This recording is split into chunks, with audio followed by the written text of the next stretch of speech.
مباراة مالي وزامبيا في كأس إفريقيا 2025 مقدمة عن المباراة.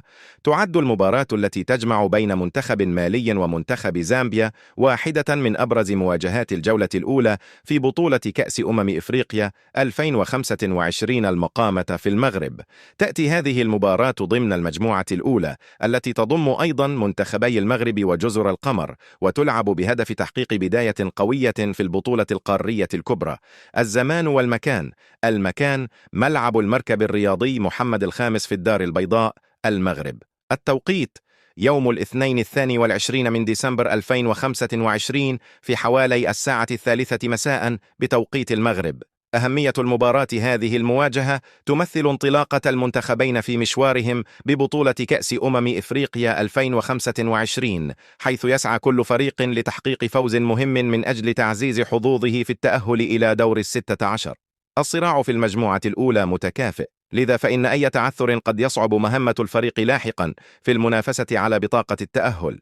تاريخ اللقاءات السابقة: رغم أن اللقاءات الرسمية بين مالي وزامبيا ليست كثيرة، إلا أن الجانب التاريخي يضيف نكهة خاصة لهذه المباراة. الأرقام بين الفريقين: التقى الفريقان 6 مرات في جميع المسابقات.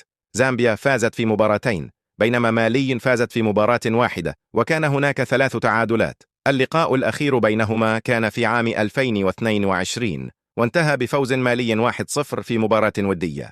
على المستوى الرسمي في بطولات مثل كأس إفريقيا أو تصفيات كأس العالم، زامبيا تبقى بدون هزيمة ضد مالي في المباريات التنافسية، بما في ذلك تصفيات وبطولات كبرى. أهداف واستراتيجيات المنتخبين: منتخب مالي يتمتع بأسلوب يعتمد على قوة بدنية وانضباط تكتيكي، يمتلك لاعبين قادرين على استغلال التحولات السريعة وتشكيل تهديد هجومي. هدفهم في هذه المباراة واضح: الانتصار للحصول على 3 نقاط مهمة من البداية. منتخب زامبيا يعتمد على اللعب الجماعي والضغط العالي، يتميز بروح قتالية وقدرة على التغيير السريع للاتجاهات الهجومية، يسعى لتكرار نتائجه التاريخية الجيدة في المنافسات القارية. الجماهير والتوقعات: المباراة حظيت باهتمام كبير من الجماهير والمحللين الرياضيين نظرا لأهميتها داخل المجموعة، وقد توقع كثيرون مواجهة متكافئة قوية بين الفريقين.